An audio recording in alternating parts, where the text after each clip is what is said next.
Welcome to the Generous Business Owner Podcast, where business owners gain inspiration and encouragement to live a legacy, not just leave one. And now your hosts, Jeff Thomas, Alan Barnhart, and Jeff Rutt.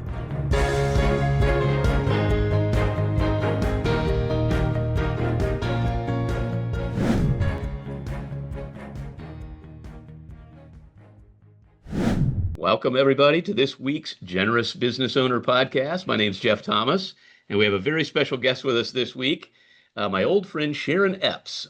Sharon is the current president of Kingdom Advisors and also the co-founder of Women Doing Well. And she's been a business owner, so she's got the kind of trifecta of these things. Sharon, welcome to the program. Well, thank you, Jeff. I think I prefer longtime friend versus old, but we'll go with it. Okay, all right. I'm the old one in the scenario. Okay, you're right. I should correct that in the future. But this is going to be fun because you really do have all three of these things that I know you're passionate about, and they all kind of intersect each other. Which is having been a business owner. What was that like?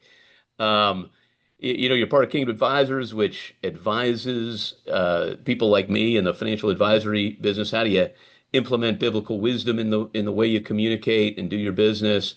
But then also the Women Doing Well. We all know the women are going to end up with the money, but like we were talking about before we started recording, does that change the way we behave? I think there are some things we could probably do better in our society to get the women ready and to have communication in families and this sort of thing. And so anyway, this is going to be a lot of fun. But Sharon, where we always start is in the beginning. So tell us a little about your background.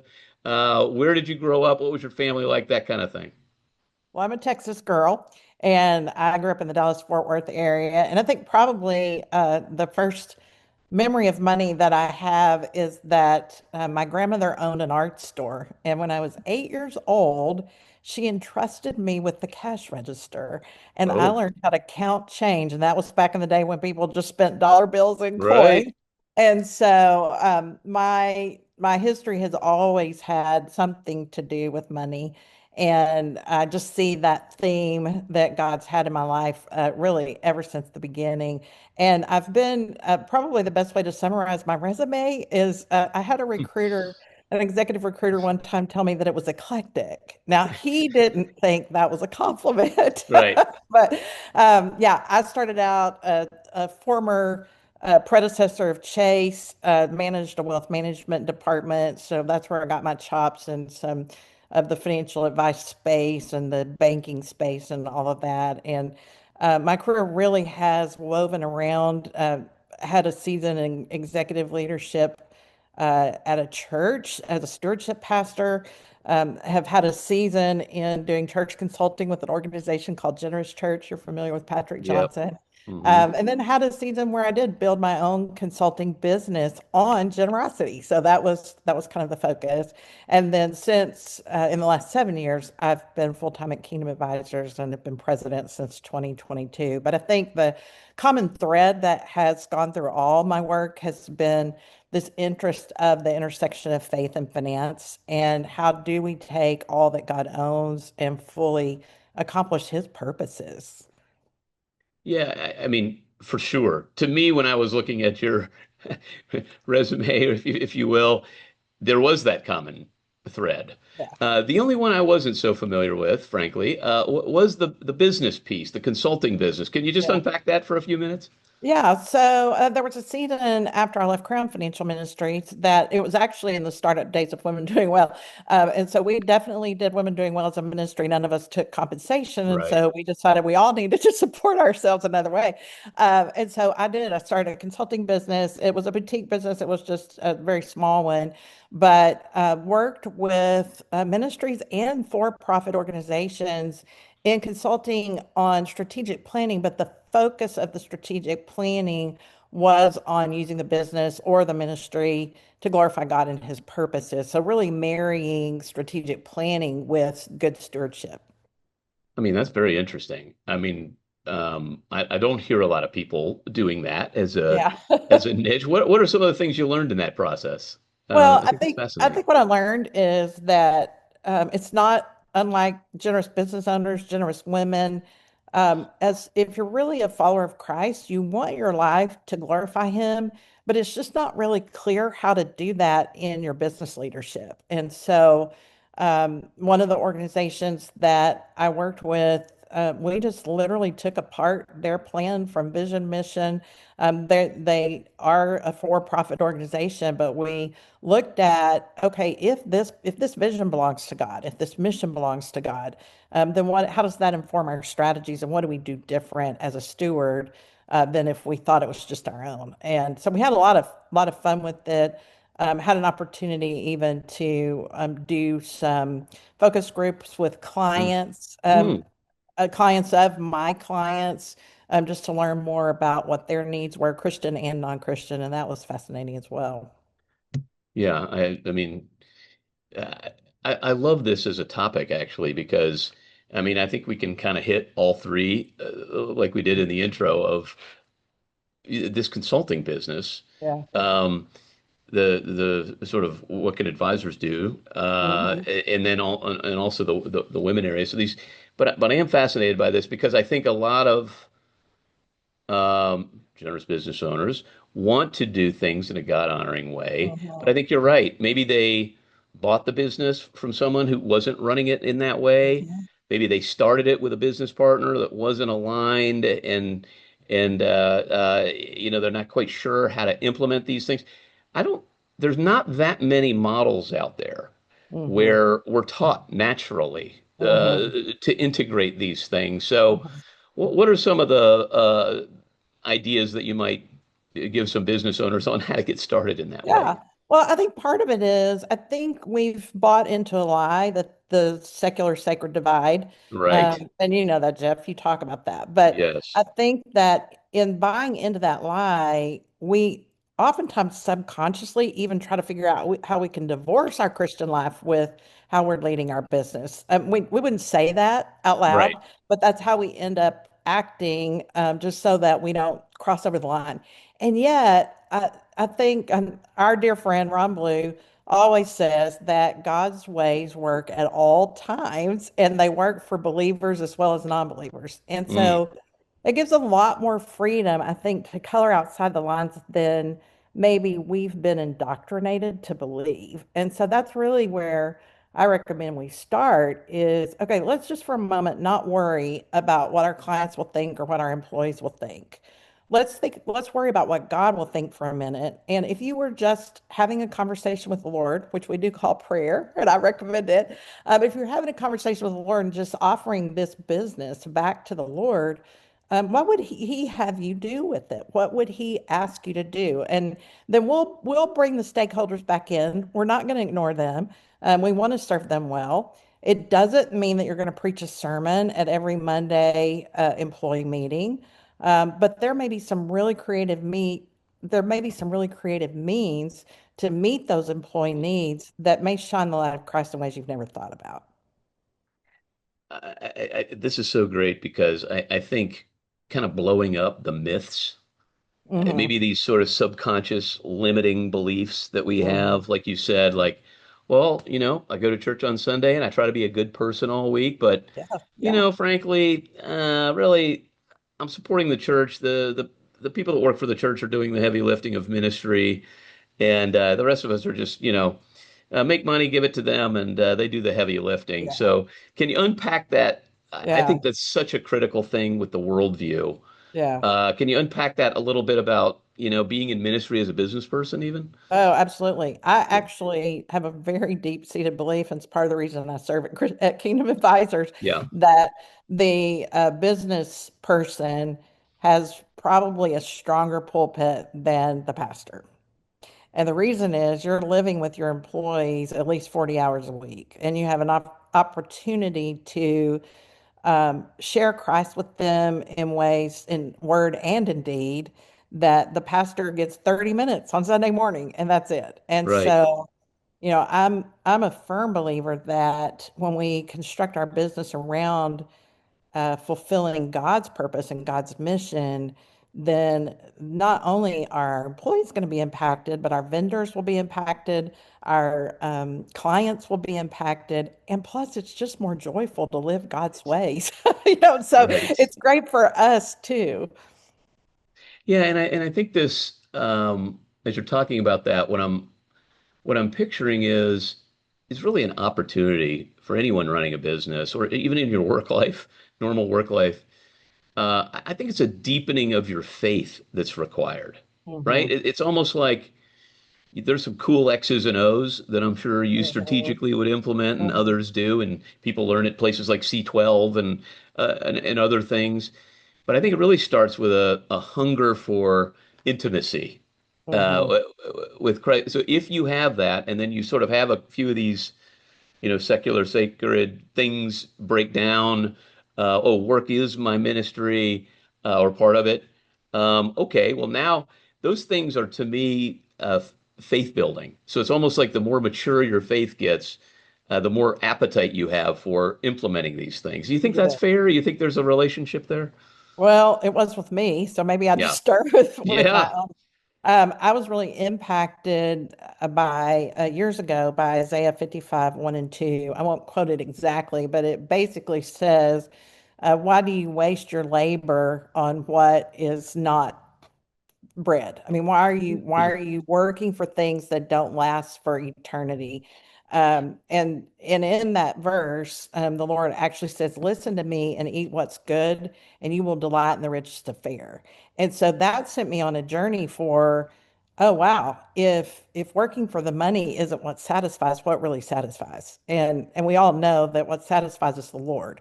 And but that then causes an honest person to start asking questions of, okay, so what is this money thing anyway? And it's Yeah. really a tool to accomplish God's purposes. And so once I start thinking that way, it just rearranges everything. When I look at my bottom line in the business, my question isn't, did we meet the ROI that we were hoping to achieve? My question becomes, did we have the impact that we were hoping to have?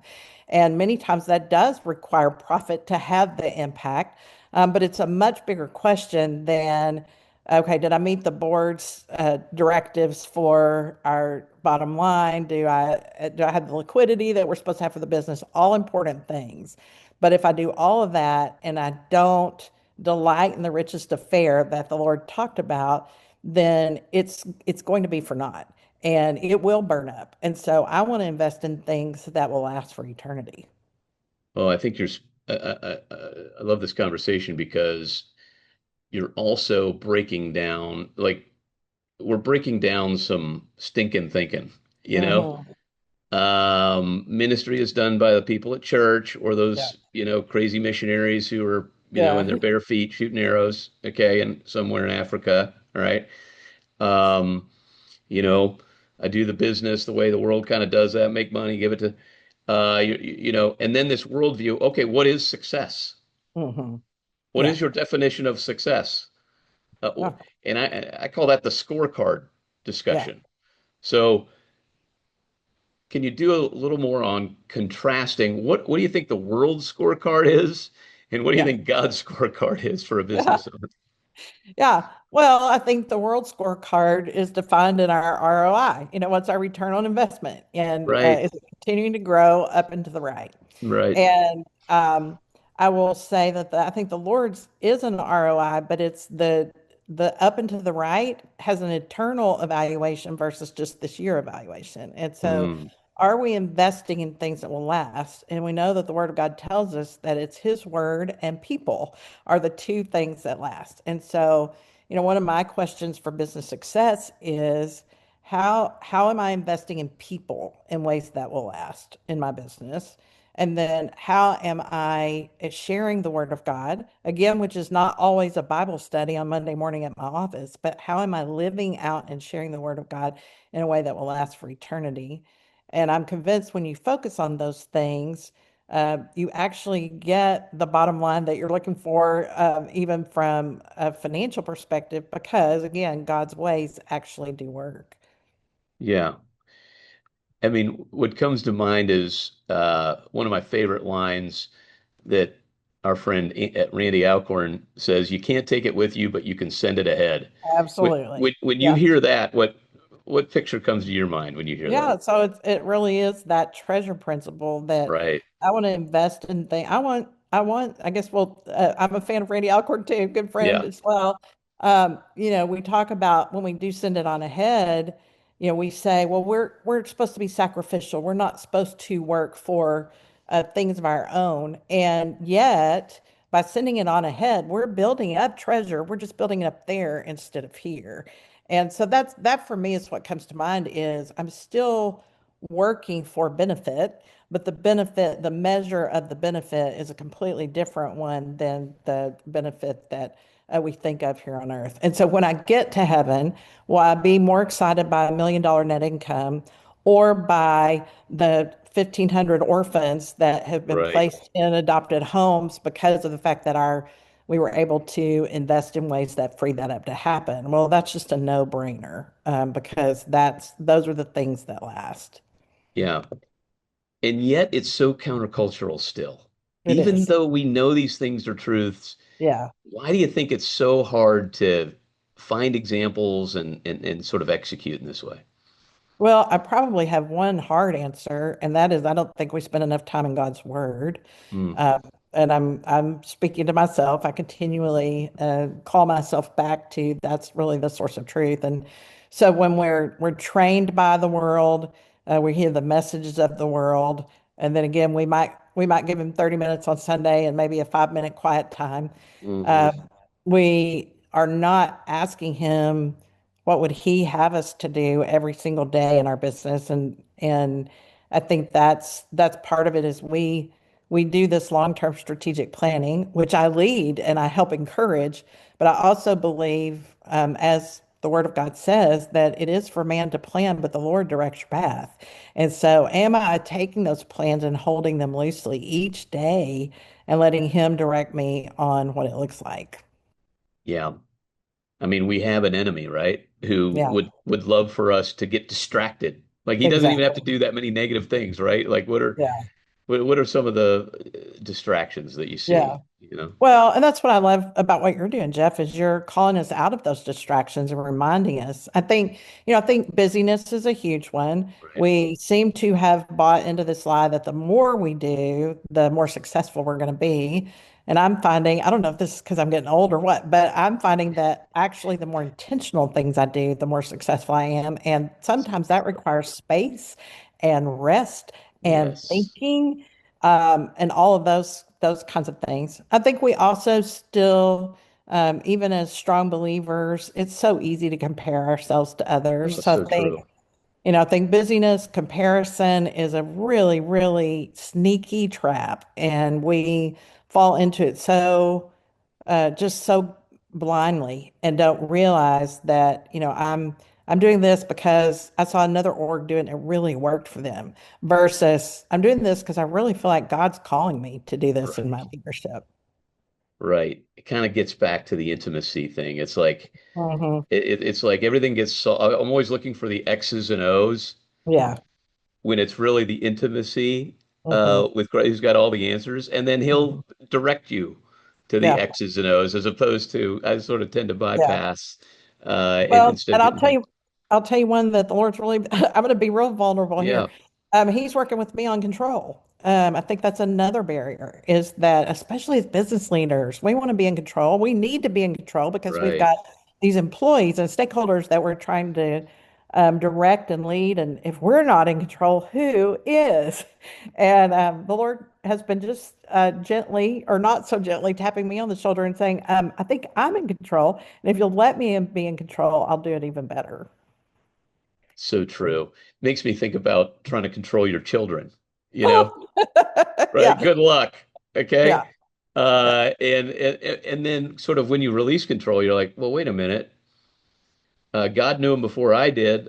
He cares about him more than I do. It's hard to imagine, but the same thing is true. I've thought about this of your employees, which is what your company's made up of. It's people, Mhm, really, at the end mhm, of the mhm. day, and or customers as well, or but the people you touch, and so I mean, God loves those people more too. Yeah. So Yeah. the gripping, I have the same issue. So I really appreciate your talking about now. Now, interestingly, I have this sort of Venn diagram in my head of your experiences. So we've kind of talked about the consulting to business owners. Now, the other two worlds that are to be very related are Kingdom Advisors, so the financial advisor world, and then I want to make sure maybe we could just talk about the importance of how advisors think, especially Christian advisors, think about serving their clients. That's also a mindset change, It is. I would say. And then we'll maybe kind of get into specifically with women, Yeah. what are some of those issues. So maybe just a couple of minutes on Kingdom Advisors and how you see the importance of that organization. Yeah. So Kingdom Advisors, if you're not familiar with it, is an organization that helps advisors manage God's money, God's way, both in their own business as well as with their clients. And so Hmm. that's just kind of the bottom line. We don't hire advisors. We're an association of advisors and we're a designating body. So we actually offer the Certified Kingdom Advisor designation that's now recognized really throughout the industry as the gold standard of if you want values aligned advice, you look for Certified Kingdom Advisor. The reason I personally believe that Kingdom Advisors is the most leveraged place that I could serve is that God called me here. And that secondly, advisors have a very unique seat at the table. You know, advisors, and you know this, Jeff, you are one. Let's just use 100 client families as an average. An advisor has an opportunity to impact current day and legacy for 100 client families. And if you just extrapolate that out, it is the money, it's the impact of the money, but it's so much more than that. It's the relationships and it is the literally the eternal impact that those families can have. And our friend Mitch Anthony always loves to say that money goes into motion when life goes into transition.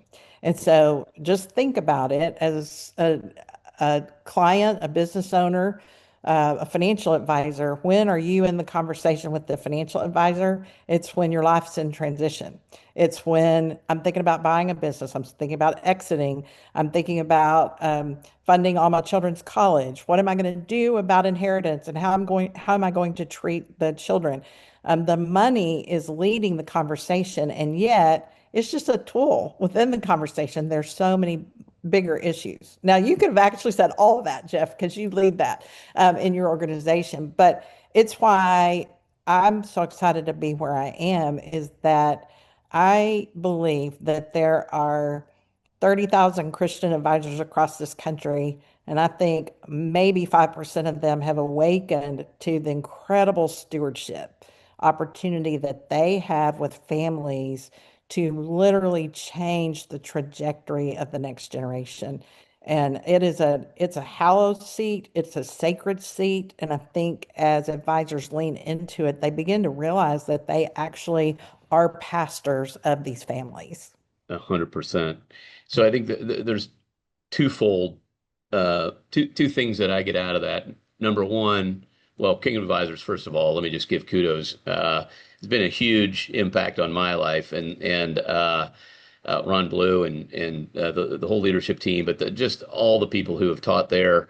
I'm certainly standing on the shoulders of all those people. So I just want to say that out loud and thank you for your work there. Um, but so number one, from sort of where I sit in that profession, the importance of waking up to that stewardship responsibility, shall we say, and the joy that I had before I started doing it that way, realizing God was in control, Yeah. and how do I use biblical principles to in my advice. But then also on the client side, Hmm. I've also come to realize after a lot of years of doing this the importance of alignment. And the way I always uh, talk to clients or potential clients about that, or just the industry, you have to have an aligned person, I think, an aligned advisor. Yes. Um, and you also have to have a competent one.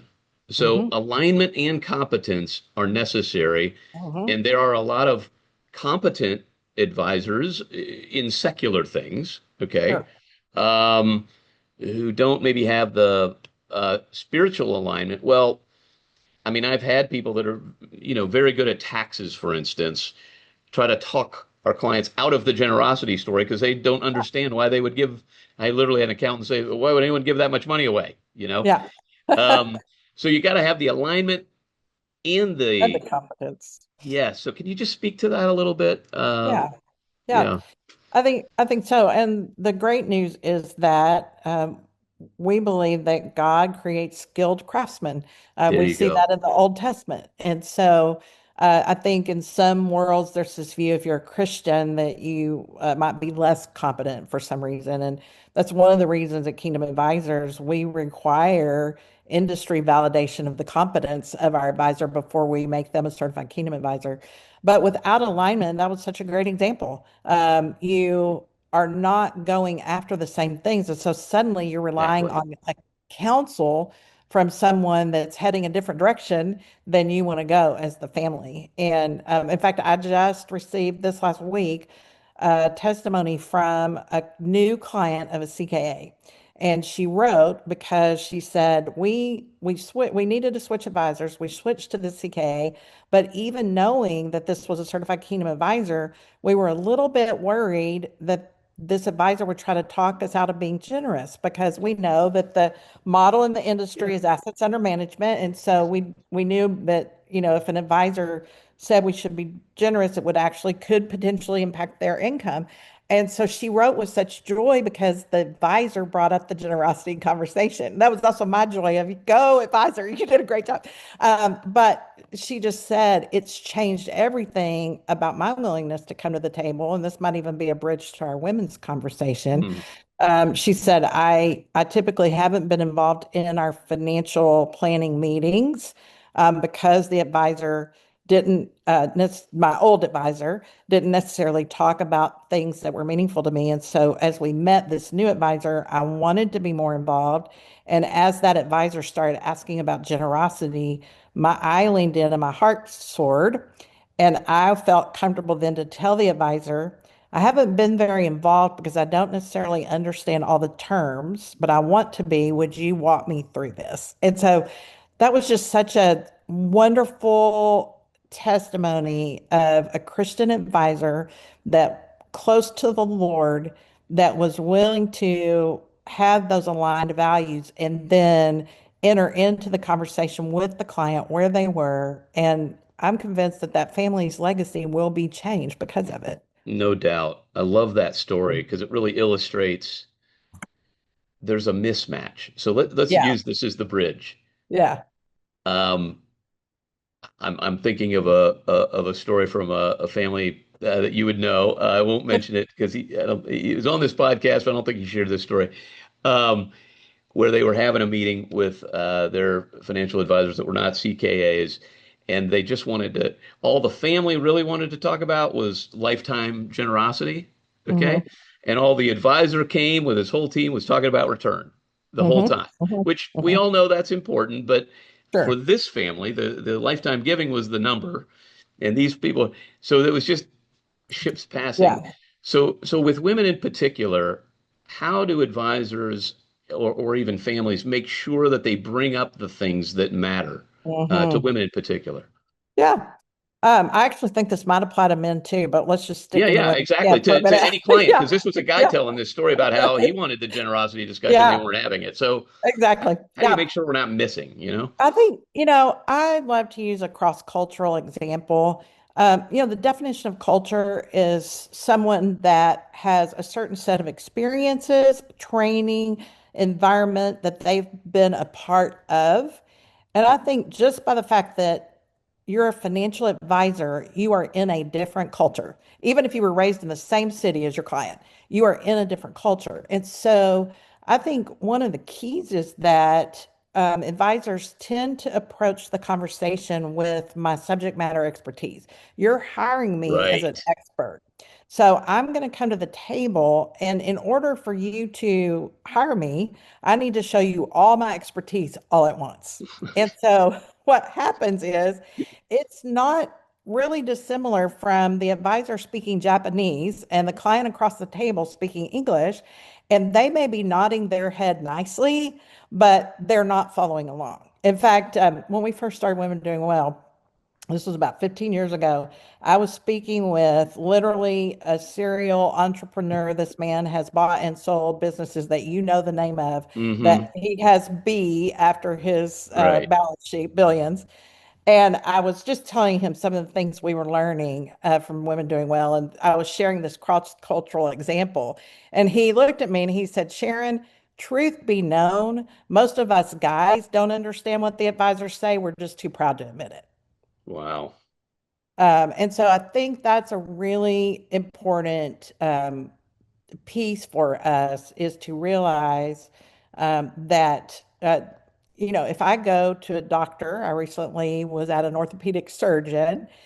He's in a different culture than I am. And Right. so he uses language I don't understand.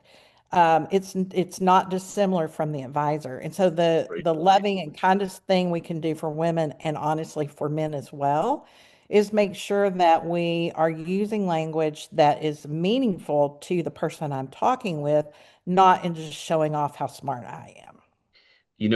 And this is a term I learned at Kingdom Advisors, narrative before numbers, you Yes. know? Yep. Yeah. So one of the things and this has taken years to figure out, and it seems so simple, but I think Mhm. hopefully the longer you're in the financial advisory business, frankly, any business, Yeah. this is a little bit like you said, there's jargon in law Yeah. and Yeah. medicine and I think there is that temptation, and I've had the same. I think we've all had that experience in the medical profession, not Hmm. being they just sort of rattle off all these terms, and I'm saying, how do you spell that? What does that Yeah. mean? Yeah.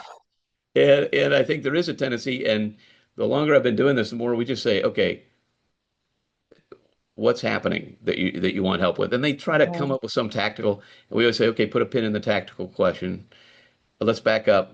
Give us the whole story. Okay, who Mhm. started the business? What's going on? Mhm. And then out of that flows the common language narrative. And Mhm. then you can apply, okay, we already know these things fall into seven buckets, but just listen to the story and then speak English back, you Mhm. know, to Yeah. get those priorities. And then you can get to the technical, but it's really actually it's hard to train the technical out of people. You have to sort of Yes. train it Yes.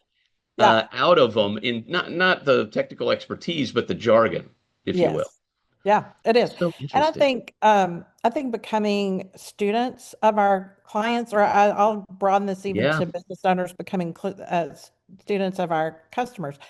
Um, it's easy to just make assumption that client A is like client so B. true. And when we become students and curious question askers, that's a journey I've been on for the last few years, is how do I learn to ask better questions, just in relationships in general, but also in business.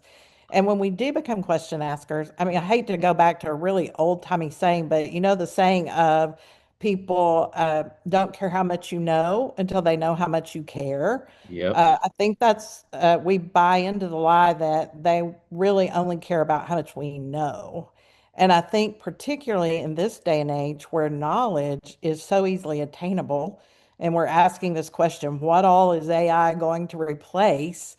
AI cannot replace caring about somebody. And so the knowledge may be found many, many different places, but if I'm calling on the Lord and offering his love and care to people, that will never be replaced. I think you just nailed it. I think cr good question asking to Hmm. me is, at least for me, a Hmm. developed skill. It is. It's Hmm. not necessarily natural because in the natural, I do make assumptions and I sort of jump these bridges that I shouldn't. Hmm. And so I don't ask the right questions. And I love the way you started even your personal story at the start of this podcast about you used the term "my first memory of money," which, of course, Yeah. any Kingdom advisor who's been around has heard that question. That is one of the key questions to get the conversation started.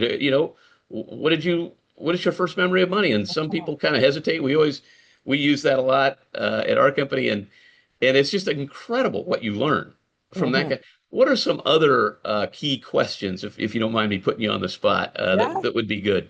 Yeah, I've got a lot of favorites. Yeah. One is just that if you could, do anything over the next 10 years that you would bring you the most purpose and joy, what would it be? Mm, And what I found interesting on that, I love to ask that of the husband and the wife, and hmm. how many different times I have seen the one of the spouses look at the other and say, I had no idea about that. I had no. Wow. Yeah.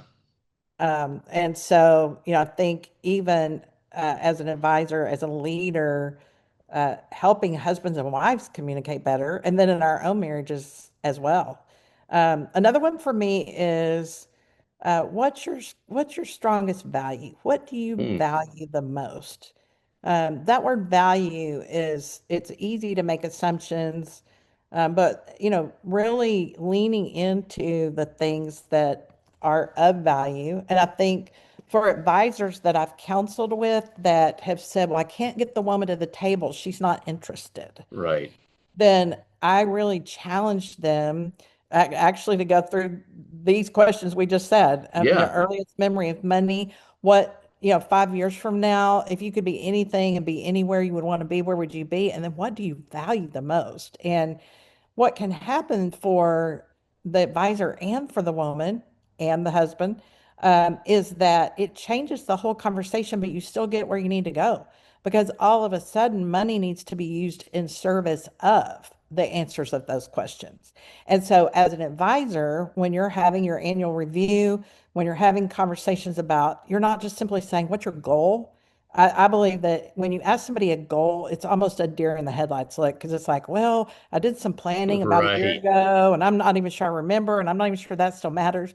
But when you ask questions like passion, purpose, what's your dream, your desire, what do you value? Those are things that are so deep in your heart. You didn't have to put it on a plan and stick it in a desk. You know it on a daily basis. Yeah. And I think now here's a little scenario. This is maybe a little insider baseball, but I'm going to do it. Since got an insider with me here. Uh, so one of the things that's been happening that I've been intrigued with is especially now I started out in public accounting, so I started my business with a bunch of financial people. Okay. Mhm. Now we've kind of moved more toward business owners, but there are even some of the business owners, some of them are more kind of engineer accounting, like comfortable with spreadsheets, shall we say, and Yeah. numbers. Okay. And they feel very competent around their plan. They often like to have an advisor because they're busy and somebody else can kind of drive it. But something I've been hearing actually more and more, and maybe it's because I'm getting older like they are, is, the most important thing now is if something happens to me, I want this advisor, whoever it is, the Mhm. technical competence becomes a little, or the jargon, maybe they like to talk markets or whatever. If the client, and maybe it's the husband in this scenario that feels comfortable talking about those. And it's like, but I really need to find an advisor that my wife is comfortable with. I think Yeah. Yeah. where is that coming from? I Yeah. mean, I think we kind of know, but and then so if you're speaking to an advisor about that situation, how would you counsel them? Yeah.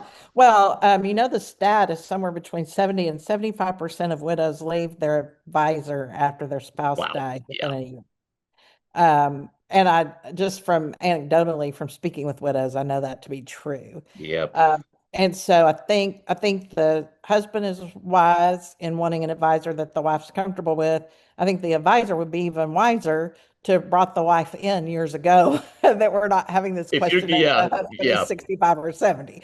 But I would say to the advisor, you've entered this business because you enjoy money, you enjoy spreadsheets, and yeah, that's why God wired you. We're not asking you to be wired different.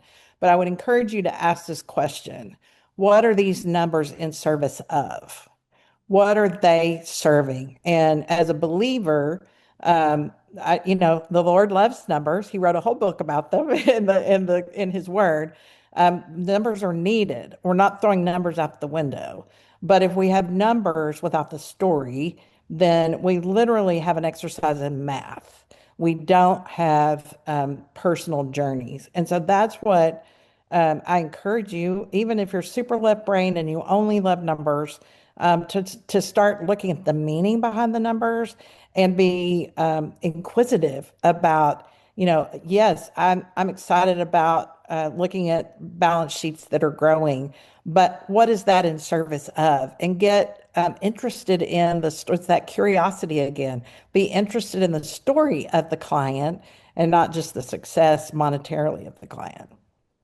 Well, you know what it made me think of is, uh, I guess the scare tactic, if you will, to an advisor would be if you're not getting the spouse involved, someone else will. Yeah, Okay, yeah. so that's the kind of maybe the negative side. The positive side is, and this is really the fun part, because I've experienced this many times, is when you do get both spouses involved, even when one of the spouses is reluctant to come to the meeting because they're trying to avoid the jargon. That's why they're Mhm. usually uncomfortable with it. When they become comfortable and you ask questions like you said about vision, long-term vision, and they start getting on the same page, Mhm. oh man, there's nothing better. Yeah. How That do you because hold it back? Yeah, that is fantastic. And it all of is. the amazing things that come out of that, actually an improved marriage in certain Mhm. ways, the generosity, the things they do with the money, the way they get aligned, like that is one of the greatest benefits It is. of this business. So when you get it right, you feel it and you know Yeah, it. But it yeah. takes asking these right questions and intentionality to get there because I think the world Mhm. doesn't do a great job of that. Yeah. That's And not the being willing to grow, being and willing be to grow. willing to grow. That's right. And you might have been in business 20 years and have your habits, but are you Great willing point. to grow? You can Yeah, always learn to ask a better question. yeah. So as we sort of wrap up, Sharon, this has been so much fun. The way we kind of wrap it is usually just what is one practical tip, maybe for somebody behind you on the journey. Now we've got different categories here, from business owners to advisors to women with big balance sheets or whatever. Uh, Pick one, two, or three, or whatever you want. Yeah. What's coming to your mind as the Holy Spirit leads? What's just a practical tip that you might leave with Yeah. the audience here? I think I'll go back to becoming a student of your client. And Yeah. I think that hinges on one word, curiosity. Mm. Um, are you asking a formula of questions just because now you've been told to ask questions, or are you really curious to know their story and what makes them tick? And I think even in that, I do feel compelled to say one thing. It is easy to assume that the woman is the non-financial So person. true. And in my family, I'm the financial person, and I have been victim of, I'll never forget a car dealership that we walked in as a couple, and the finance manager would not even look at me or talk to me. Oh, And Joel, two different times said, Sharon's the one that will be making this deal. And finally, we ended up walking out and not buying the car because the guy literally ignored me. yeah. And so I think along with this curiosity is kill your assumptions, be really curious and make sure that you understand who you're dealing with and that you serve them best and you love them most when you're asking questions and really want to know who they are. I mean, I'm just thinking about in this day and age, okay, maybe in that scenario, but as a financial advisor, you get really no excuse to not do a little research Yeah. also. I Yeah. mean, if they have a LinkedIn profile and it said Yeah. Price Waterhouse in the Yeah. beginning, you might want to, and the Yeah. woman, you know what I mean? Like, Yeah. do a little homework. It's so true. Um, and if you don't have any background, be generous with respect on both sides, shall we Yeah, say? exactly. Yeah, Uh, for sure. and then be curious. So I really like that. And I think the motive, we can learn questions. That's a skill to develop. But the motive is Mhm. again, if you think you're put in this position to do ministry, boy, the juice is in that helping Mhm. that couple get on the same page and then executing Mhm. in a way that honors God with the plan that they have. So, anyway, Sharon, this has been a real riot. Thanks again for everything you do at Kingdom Advisors. Again, we're great beneficiaries of it, and I just can't thank you enough for being on the podcast today. Oh, you're welcome. It's been fun.